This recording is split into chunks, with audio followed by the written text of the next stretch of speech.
Dr. Jane Reynolds has been a medical speech-language pathologist for 8 years, practicing in hospital, outpatient, and university settings. She is specialized in providing services for folks living with voice, upper airway, and swallowing disorders. She provides clinical education to graduate student clinicians at Rocky Mountain Ear, Nose, and Throat in Missoula. I'm very lucky to have her on faculty at the University of Montana in the Speech, Language, Hearing, and Occupational Sciences Department. And she teaches courses including voice disorders and swallowing disorders. She conducts grant-funded research related to developing treatments for cough hypersensitivity syndrome and is passionate about finding innovative ways to use technology to improve access to specialty healthcare services for patients living in rural areas. Welcome, Jane.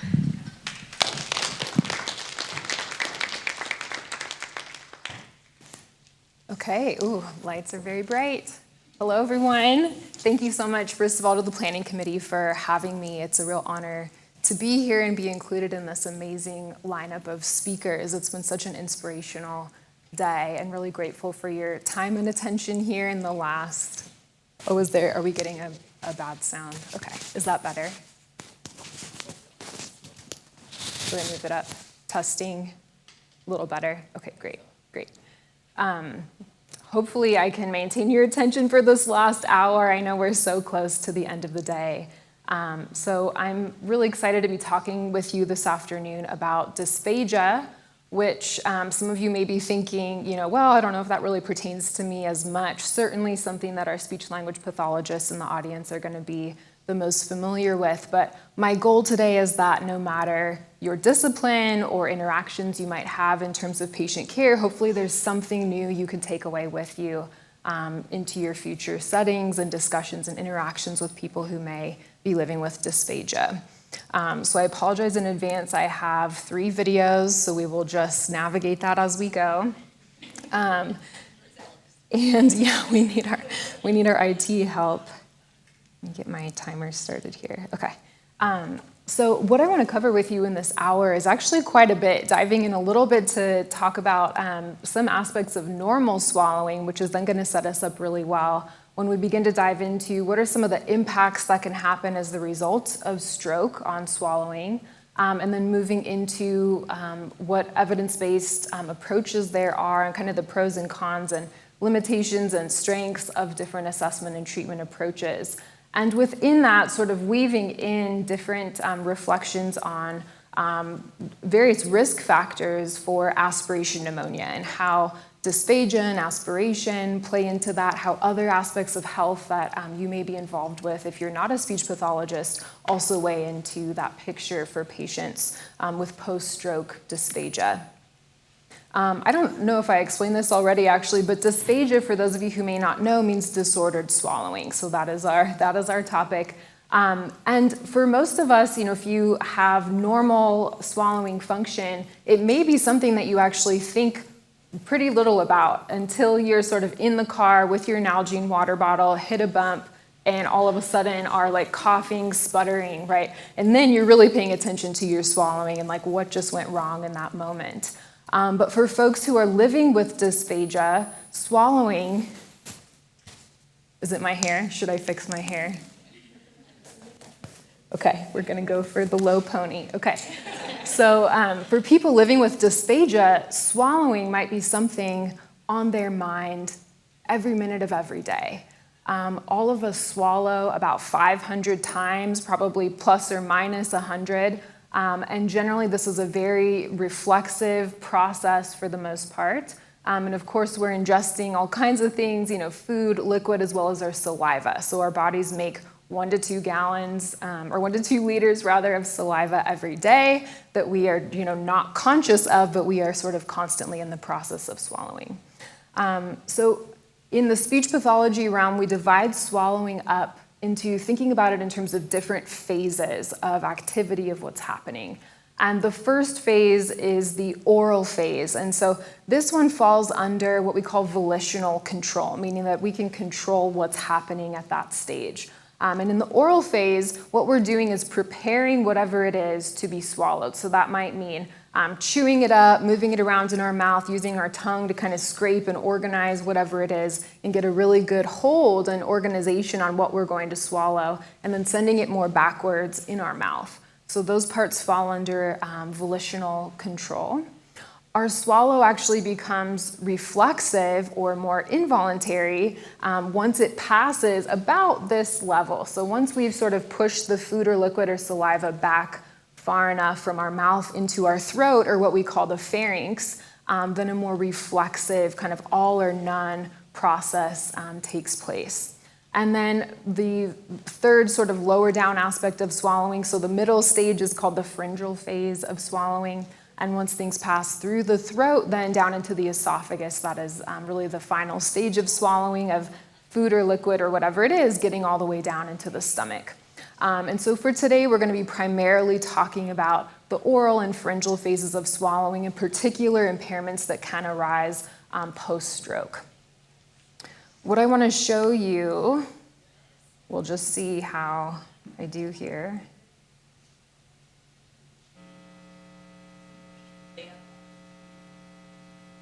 It's just a picture. I have to get the hyperlink. No. If I do escape, would that be okay? You can try it.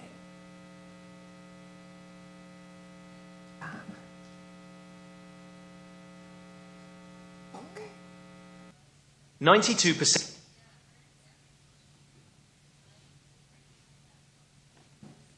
Okay. So what I want to show you, and I'm just going to keep this on mute, is we're going to see a side-by-side, and this is a video fluoroscopic swallow study. So basically a video x-ray of swallowing. And so we're going to see a normal swallow presented on the left side, and the darker contrast that you see is the item that's being swallowed. And what I kind of want you to pay attention to is like how quick this whole process is, and very, very efficient. Like it's almost hard to see in the moment what's happening because it's so fast, and you're not going to see any residue or anything else hanging out anywhere in the throat after the swallow.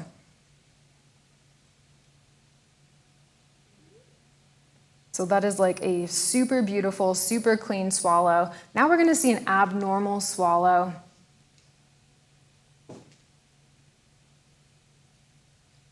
And what you'll notice right away is like this kind of disorganization happening of what's being swallowed is getting split into different pieces. It's going all kinds of different directions. There was actually aspiration of that material that occurred in that video. And what this really highlights is that the two sort of primary events that are supposed to happen when we swallow are related to airway protection. So making sure that what we're swallowing isn't going down the wrong pipe, quote unquote, into the airway or the trachea, and that it's actually a very efficient process at the same time. And so those kind of two categories of airway protection and then efficiency of the whole process are going to be where we can start to run into problems when there's difficulty with things like strength or sensation or timing that can occur as the result of a stroke. Okay. I'm not going to go into a ton of detail with this slide, but wanted to include kind of a brief overview, and you have this info here with your slides, so you could always look into this more on your own if you're interested, but to give you a survey of the multiple components of the nervous system that are involved in the swallowing process. A lot of these areas that pop up are central to things like our sensory processing and then motor function in the brain at all kinds of different levels, so including the cortex, subcortical areas, and the brain stem, which we're going to talk a little bit more about. Okay. So in order for this reflexive action of swallowing in the pharyngeal phase to take place, a couple of ingredients have to be intact and working. And the first ingredient has to do with sensation. So when we swallow, our body, so the structures within our mouth and our throat, are picking up on different elements of what's happening related to taste, related to temperature, related to viscosity or the thickness of what we're swallowing or the texture, as well as the location of where it's at in our throat. And when that sensory information is then carried up through the cranial nerves to the brainstem, when this information hits a certain threshold, that's what triggers then an output of a motor response, which basically makes the swallow trigger, go. This act of swallowing, although all of us do it hundreds and hundreds of times during the day, is really considered to be the most complex kind of all or none response that we have, period, with all of our nervous system function. Okay.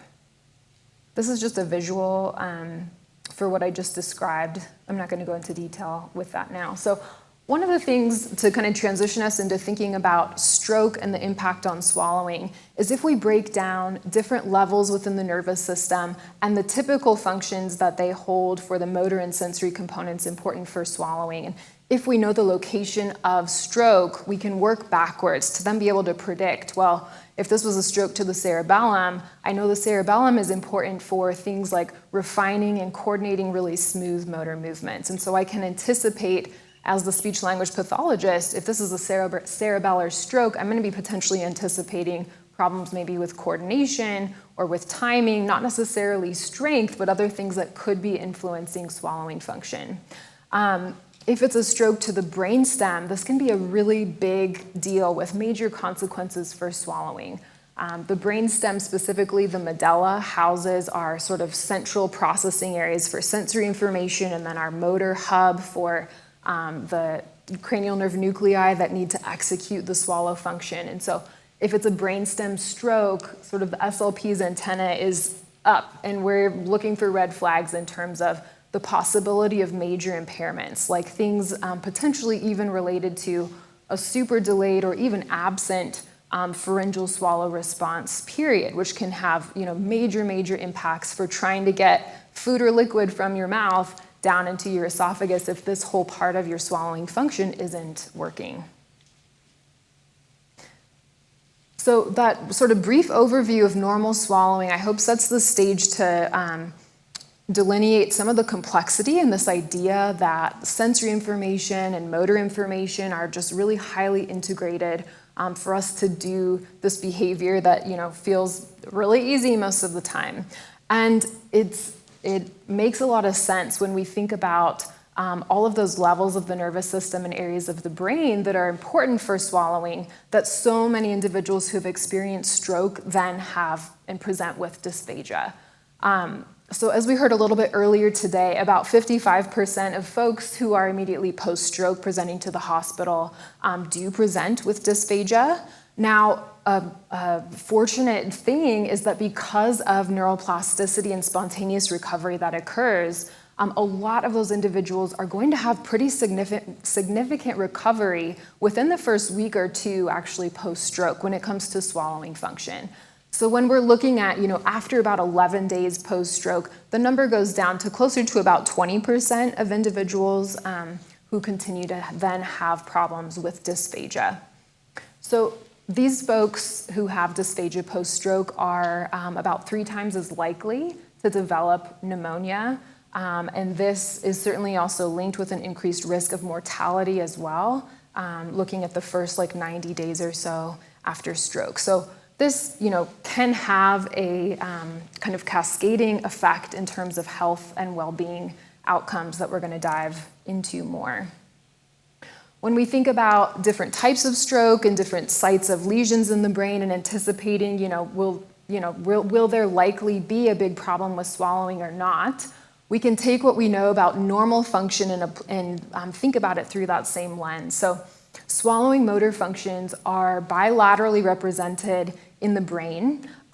So if someone has a unilateral hemispheric stroke, that means that they actually will have an intact backup system that can help to compensate and draw on those principles of neuroplasticity that have come up a lot today to help to take over some of that function that the damaged side is not able to perform. So when it comes to sort of the spectrum of more severe to more mild, sometimes those unilateral hemispheric CVA patients may be presenting more with a mild to moderate dysphagia, where certainly if we have a bilateral or sort of a spread of multiple infarcts in different parts of the brain, that can definitely have a bigger, more significant impact on dysphagia.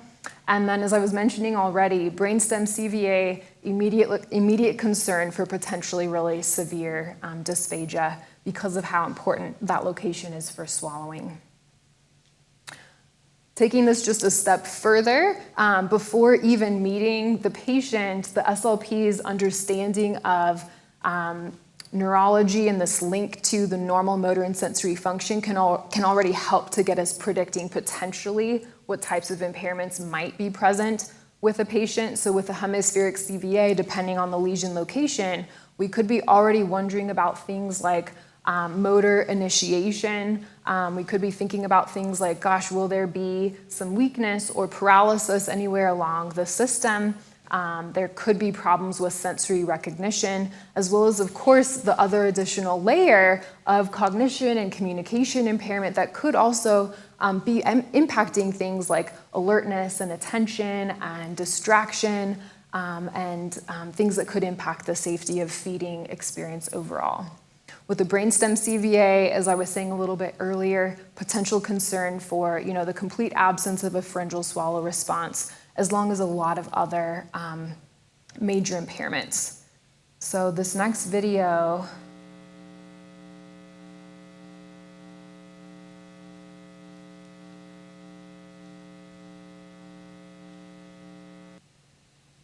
looks promising. We're going to see, this is, again, a video fluoroscopic swallow study. This is a patient following a brainstem CVA who has an absent pharyngeal swallow response. So basically, gravity is what is assisting to pull the bolus through the throat down into a little bit of the top of the esophagus here. But this is an example of severe problems with both airway protection and that idea of efficiency propelling things through in order to swallow.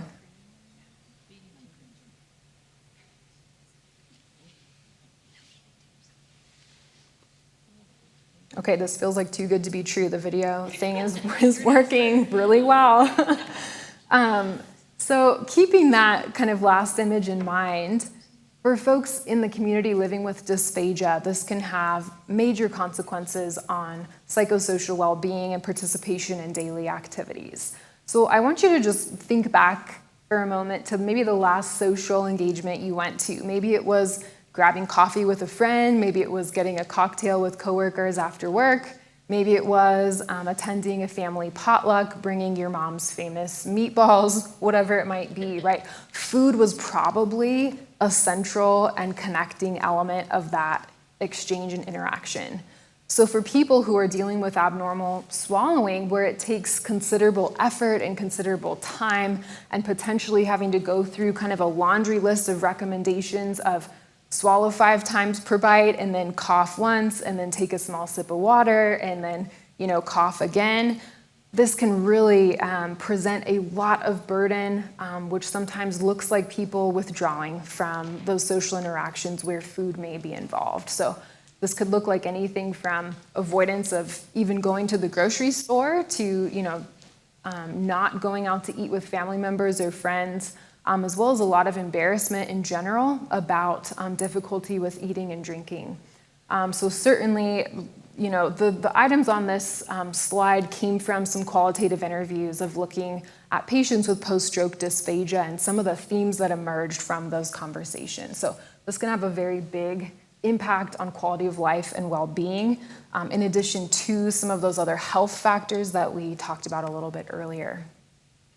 The good news is that if we can detect dysphagia early on, this can really work to optimize and maximize outcomes for these patients by connecting them early on with appropriate intervention that can really try to facilitate recovery as much as possible. So early detection generally takes place in the form of a swallowing screen, and we heard a little bit about this briefly this morning. I'll give just a few more details here. So a swallowing screen is basically a pass or fail test. And a lot of swallow screens are delivered by nursing professionals, and they are designed to be quick. They are designed to be extremely reliable, meaning that different people could come in, go through the same exact steps, and get the same result. And in a review of the evidence of looking at some of the best swallow screens out there, there are two that really rise to the top: the Toronto Bedside Swallow Screen and the Yale Swallow Protocol.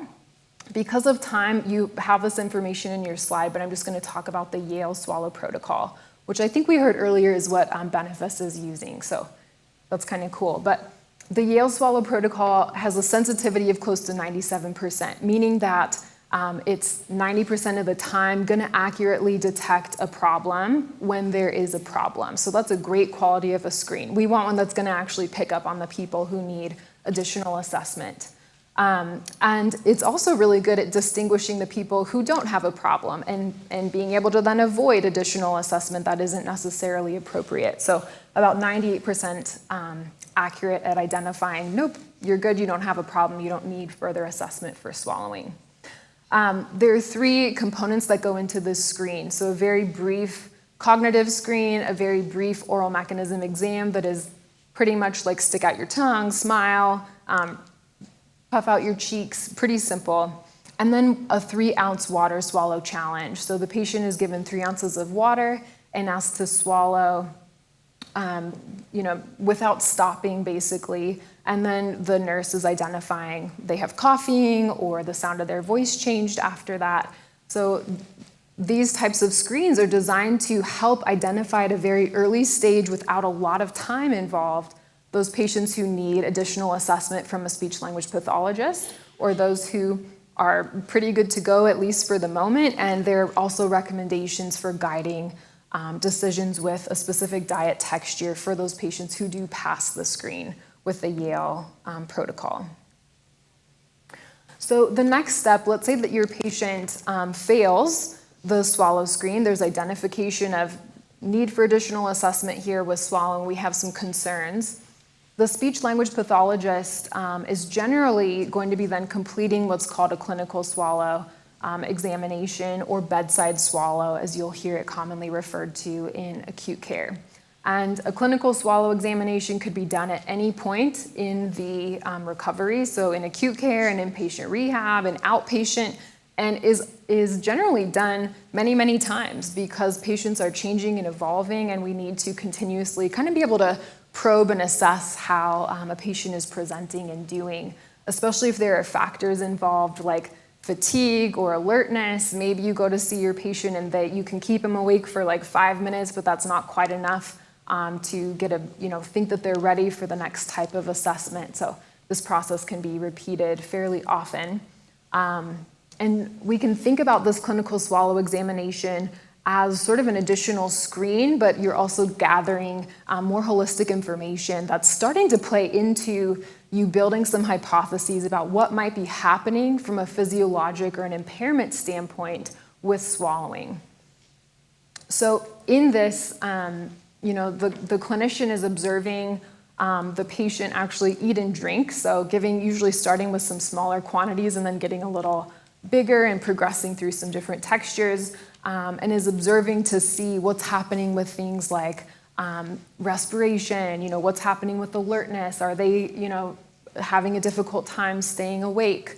And they're also looking for specific signs that can indicate a problem may be there. So some of the predictors that the speech pathologist is looking for are things like, first of all, in just meeting with the patient, if there's a voice disturbance. So if the voice is really weak and breathy, that's already kind of an indicator that, gosh, there could be some issues maybe with airway protection we need to be conscientious of. Same thing with slurred speech or dysarthria. And so from this list here of 6 predictors, the presence of 2 of these is about 68% reliable for predicting a moderate to severe dysphagia. Now, that may sound kind of okay at first, right? That's over half the time that we're able to sort of identify accurately when a problem is going on. But that means, about 30%, even a little more than that of the time, these indicators are going to fail in terms of helping us to really identify a problem that may exist, or on the other side, inappropriately think a problem exists and one may not exist. So this is a really important step in the evaluation process, And identifying at least 2 of these then is a great indication to the speech pathologist that, okay, now we need to go in with actual diagnostic testing to figure out the impairments and identify what's going on with swallowing. We can think about the clinical swallow exam or the bedside swallow kind of as a black box problem. So if you've heard, maybe in the tech realm, kind of this idea that you have input go into a system, you know what that input is, and then you can observe what the output is, but you don't really know what's happening with the mechanics in the middle part to actually give you the result that you're seeing. And the clinical swallow exam is kind of similar. I just gave the patient a teaspoon of applesauce. I have the output that I see their eyes are kind of watering. I can hear them, they have kind of a weak throat clear after the swallow. I can see that their respiratory rate is going up a little bit. But what's missing is actual ability to visualize and diagnose the problem of what's going on. So it's not that the clinical swallow exam is a bad tool. It just has a very specific information that it can give us. And what it can't give us is diagnostic information about swallowing impairment. So let's take a quick example. Let's say that a patient comes in and they are reporting problems with food sticking in their throat. They're letting you know they have to swallow multiple times to feel like they can clear something, and liquids are going pretty well overall, not having much difficulty. So if I've done a clinical assessment and kind of observed those same things and talking with the patient, I might just make some recommendations for them based on what they've told me and based on what I've observed. And I might recommend something like, okay, well, see if you can, soften most of your foods, work on taking sips of water more frequently when you're eating. You might have some reflux going on. See if you can stay upright after you eat for like 30 minutes. I could give recommendations just based on these symptoms alone, but what I might be missing, can anybody tell me what this is? I'm looking at Ann Lee, she might know. It's a partial denture, yes it is. If same symptoms, and if I do not visualize what's happening, I can miss something huge. And of course, this is like a really extreme example, right? This is very, very rare. I've never personally had this happen. Ann Lee has had this happen. But what I put this on here to kind of show is this absolutely critical component to visualizing what's happening with swallowing, so that we can diagnose the actual problem.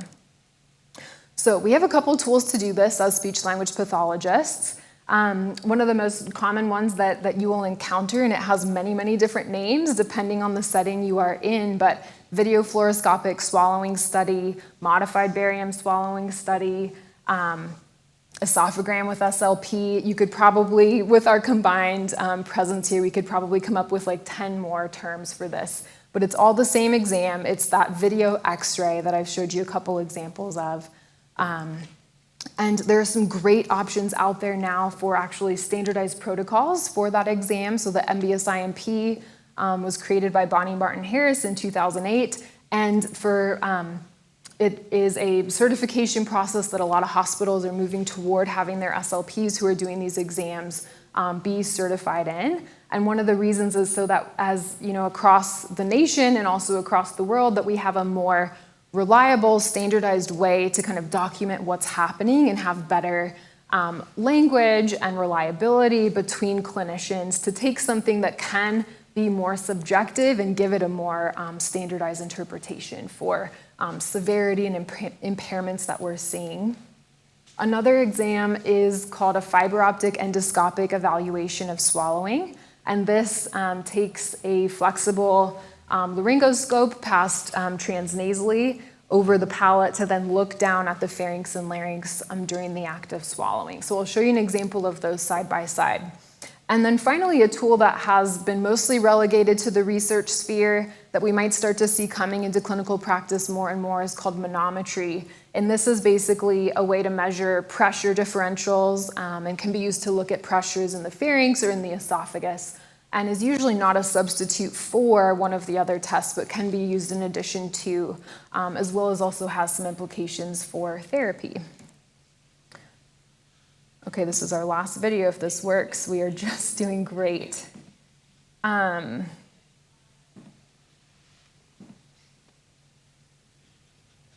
there we go. All right, floor on, floor on. Okay, so what we see here is an example of a video fluoroscopic swallow study side by side with a FEES. So this is the same patient. You can see this little dark line right here. That is the endoscope. So we're looking down at their pharynx, down at their throat, and then we're also getting this lateral view from the video x-ray. So same patient getting two different exams at the same time. Okay, this is the applesauce again, 5 cc's, go ahead. With We're going to see them swallow some applesauce.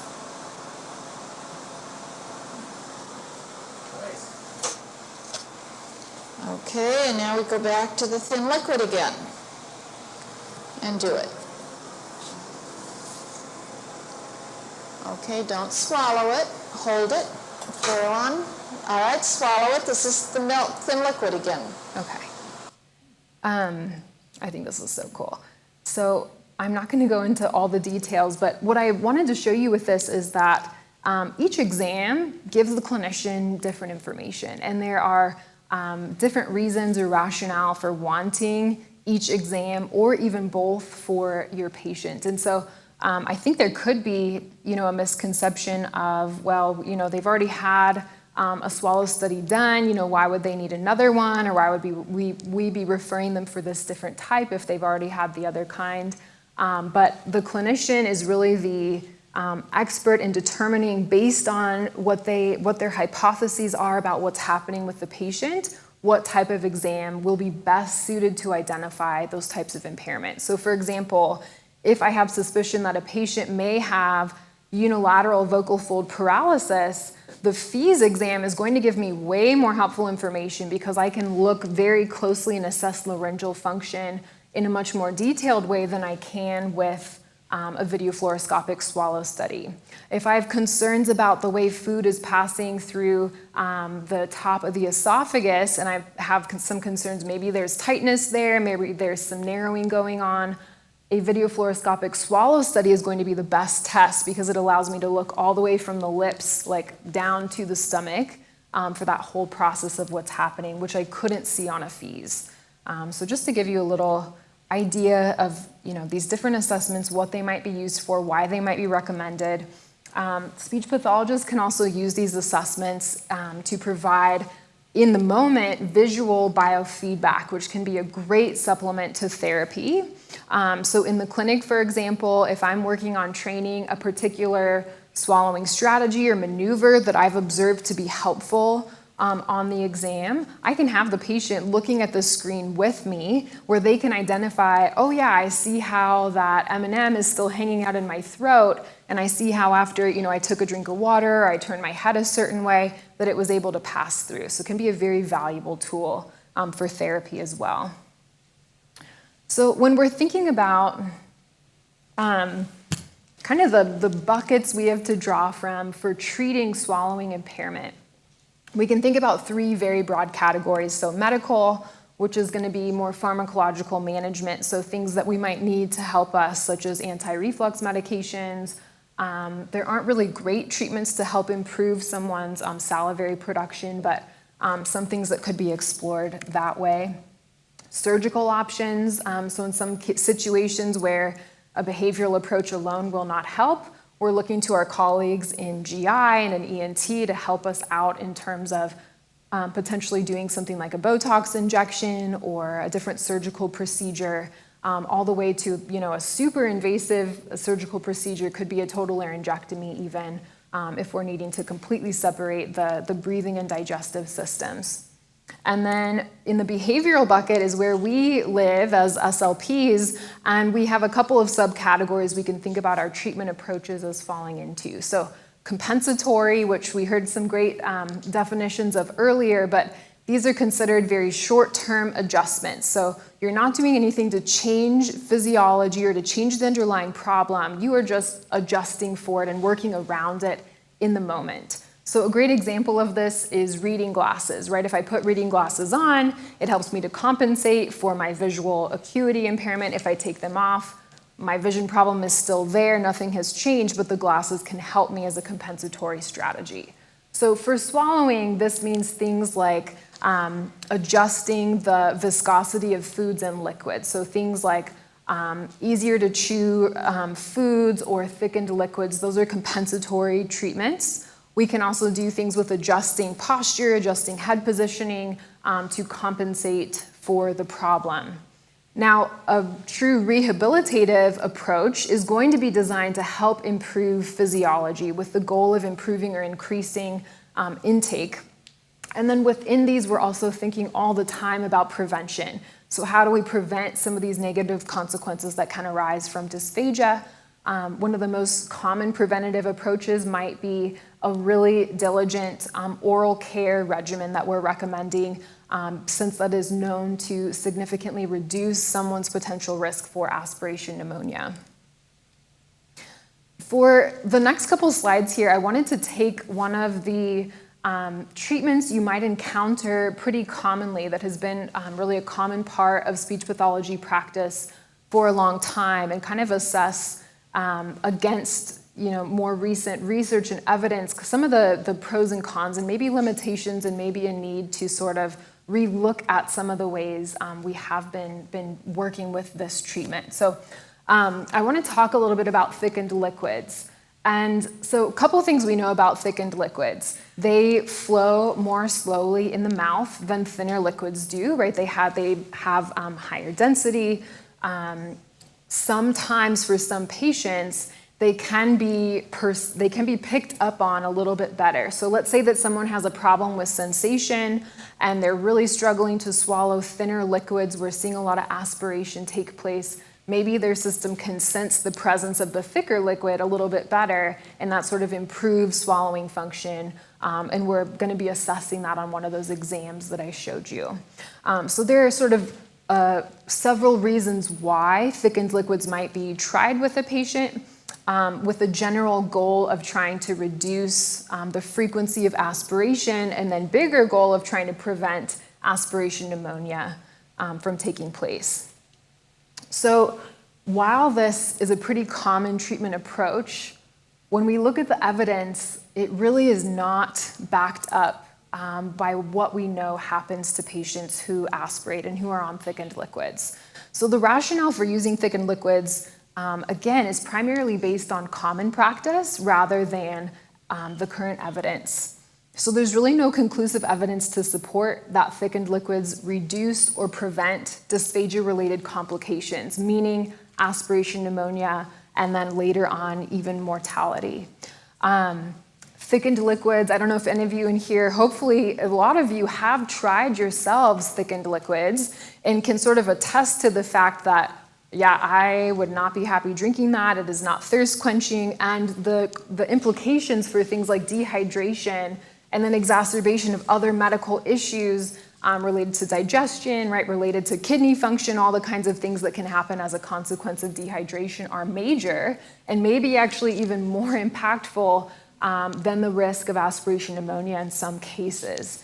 So certainly implications for quality of life and health with thickened liquids. Now, how did this come to be common practice? Certainly came out of a very, very well-intended approach and desire to help patients and desire to provide kind of immediate improvements to try and help prevent aspiration pneumonia. I think in dissecting other reasons why this may continue to be part of common practice is that it can be kind of uncomfortable working with someone who's having a lot of coughing and throat clearing when they are eating. And a patient may have more coughing and throat clearing when they're drinking thinner liquids. And then when you give them thickened liquids, they may have less coughing and less throat clearing. So it kind of comes from a place of wanting to ameliorate those symptoms that you're seeing right in front of you as well. But what we know is that aspiration does not directly result in aspiration pneumonia. It is one piece of the pie, and the other pieces of the pie are oftentimes more important and more predictive of an aspiration pneumonia than just the presence of aspiration is. We know this because many patients with dysphagia who aspirate do not go on to develop aspiration pneumonia. And in fact, healthy, normal individuals we aspirate. We aspirate a lot at night, actually, and we do not develop aspiration pneumonia. So there's not a direct cause and effect between aspiration and aspiration pneumonia. In a retrospective study looking at over 500 patients, primarily post-stroke, who had unsensed airway compromise, who didn't feel when they had aspiration happening, these individuals were followed for 54 months to look at their outcomes. And the 3-year mortality rate was about 40%. And when they looked at what were the variables that were significantly linked or could predict this poor health outcome, the severity of the dysphagia and the diet recommendation. So diet recommendation being things like they were on thickened liquids or they were actually NPO, so they weren't taking in anything by mouth. Those elements were not predictive of that 3-year mortality. So I want to say that again in a different way, that there was no significant association of the recommendation for dietary modification, so thickened liquids, altered solid foods, NPO status, with the actual incidence of what they found in this patient population for pulmonary events or survival rate over time. Aspiration of thickened liquids and foods has actually also been shown to be more significantly associated with aspiration pneumonia than aspirating thin liquids. When we think about the complexity of some of the additives and chemical compounds that are present in food and in thickener that aren't in water, our bodies actually are more resilient to aspirating water than they are to thickened liquids or solid foods. So hopefully the picture I've painted here is that there is not a sort of one-size-fits-all approach. And when a patient is aspirating, some things that the SLP has to weigh are what is this patient's overall immune system function? What are the prevalence or severity of the dysphagia that they're presenting with? If they're aspirating, how much are they aspirating? What are they aspirating? What is their response to it? And then what is their overall oral hygiene or oral health situation? And so these factors can help us to determine and more accurately calculate some of the risk in terms of, for example, recommending that a patient drink water with excellent oral care in place, with precautions and strategies in place, or a situation where the risk of aspiration is sort of too great and we need a short-term, more restrictive option, hopefully with a goal of getting them off of that as soon as possible.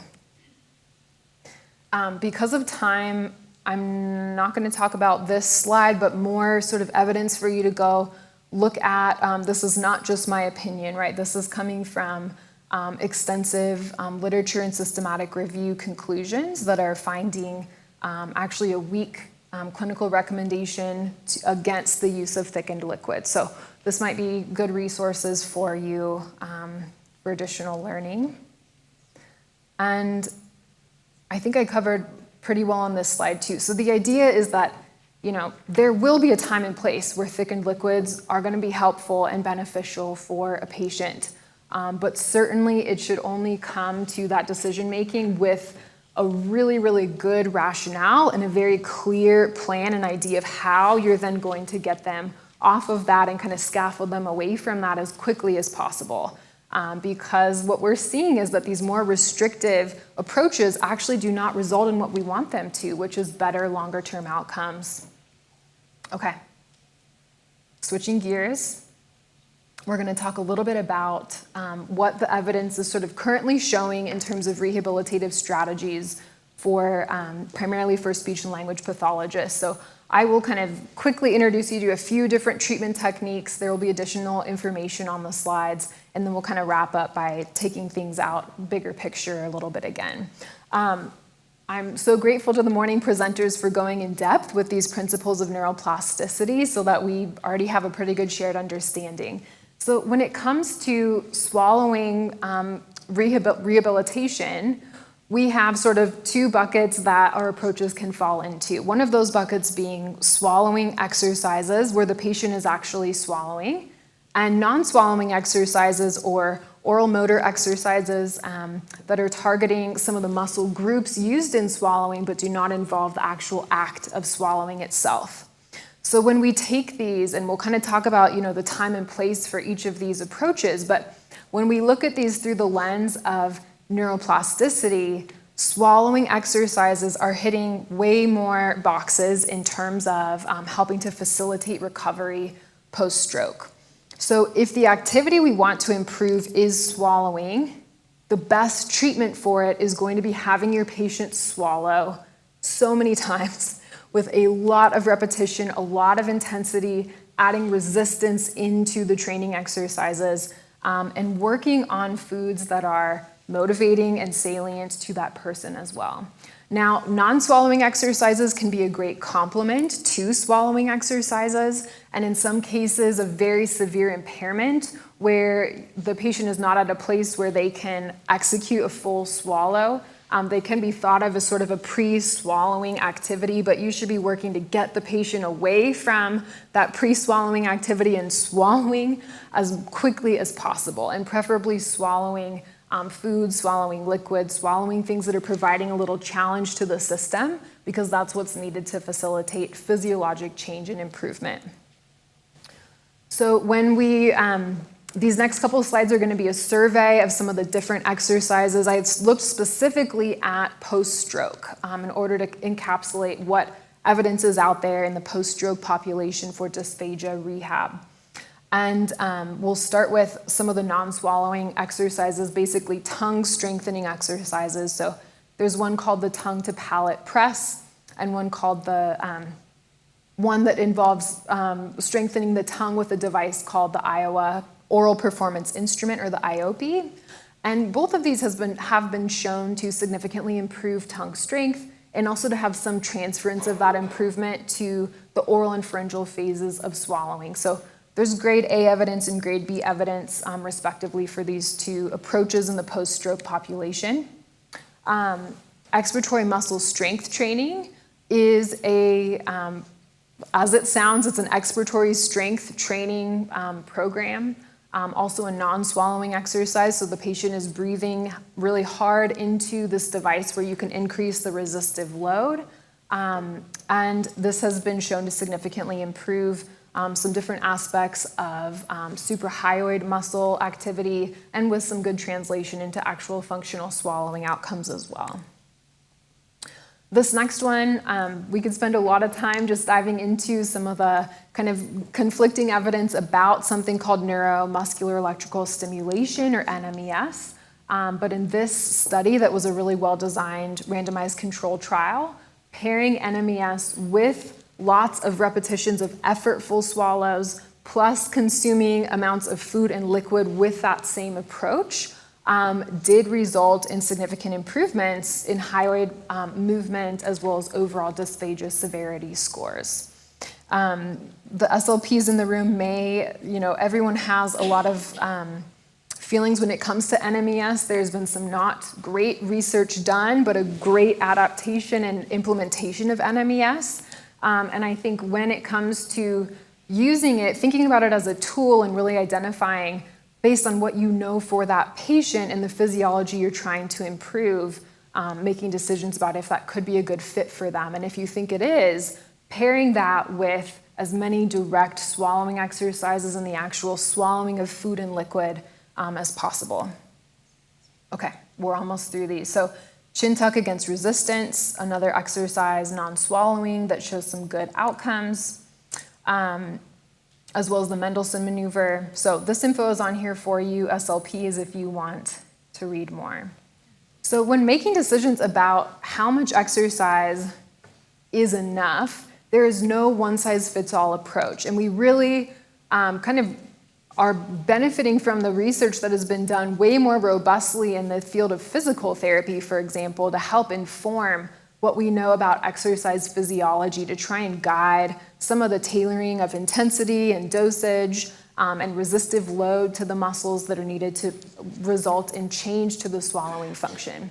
And this is going to depend a lot from patient to patient. And so the main sort of guiding framework is that we want as many repetitions as possible. We want a high amount of intensity, we want resistance, we want variety in what is being challenged, and we want it to be motivating and salient. So a lot of those same themes, I think, that we heard talked about earlier, that we can draw into this realm of swallowing rehabilitation as well. So SLPs, although it may look like at the bedside we are just watching someone eat, are actually juggling multiple factors in our minds and kind of juggling these risk factors, what we're observing, what we know from the instrumental tests we did with them, what we know about neuroplasticity, exercise physiology to create the best treatment plan as possible for this patient, and knowing that these factors are continuously kind of changing and evolving as we're working with the person, and hopefully we're seeing some improvement and progression take place.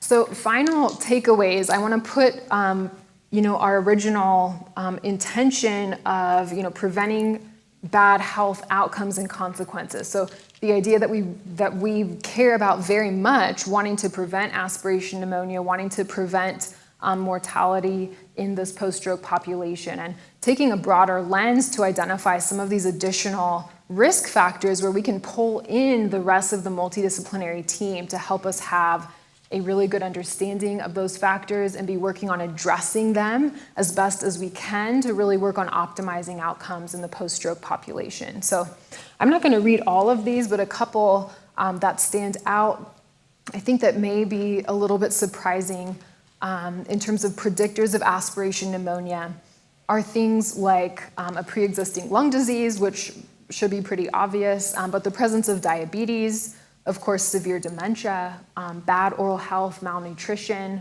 and then really importantly, in settings where patients are dependent on others for feeding and for oral care, those two factors are very predictive of developing an aspiration pneumonia. So this is why if you work in a facility where maybe you have been trained or work with others who are involved in oral care and in feeding, where your speech pathologist may be very diligently giving you extremely specific directions on what to do to help that person. And that is from because we know that those activities can very much influence health outcomes. So when someone can't control the speed with which they're getting fed and the rate that things are coming in, or the amount that they're getting, as well as the sort of accuracy or adequacy of their oral care, those things can dramatically increase someone's risk of aspiration pneumonia. Tube feeding and polypharmacy. So I don't know if our pharmacist advocate is still here, but we absolutely need input from professionals on those teams as well to help sort of across the board look as holistically as we can at all of these factors to work on improving health outcomes for this patient population. Okay, all of my references. Here's my contact info, and I'd love to take any questions if we have time.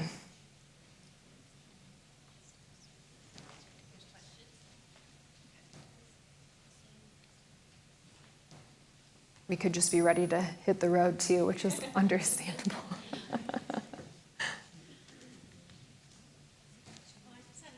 Okay, yeah. Okay. Hi, thank you for that presentation. My father has Parkinson's disease, so I was just curious, are there any, even though it's progressive, are there exercises that can help with that? Yes, absolutely. There's some great evidence. The device I was talking quickly a little bit about earlier, so it's called Expiratory muscle strength training, has some great evidence in the Parkinson's disease population, as well as a variety of other approaches. And so,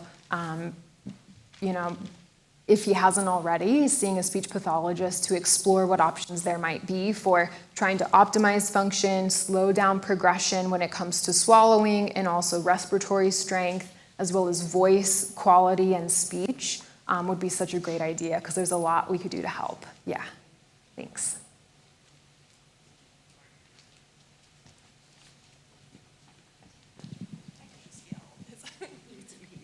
I had a question about straws. Straws good? Straws bad? Are we on? I'm on. Can you predict what I'm going to say? Bad. I'm going to say it depends. It depends. Sometimes straws can give more of an uncontrolled kind of big burst of volume coming into the oral cavity that a patient may not be able to get good control over and could lead to increased difficulty. Other times, it can certainly be advantageous for some people, especially maybe a little tiny straw with small sips. It also depends if a person drank from a straw, pre-stroke or not, if we should even really be thinking about that in terms of if that makes sense for that patient. So the only way for us to know for sure is to test it out on one of our diagnostic exams to see what the effect is. Yeah, thanks so much for asking that.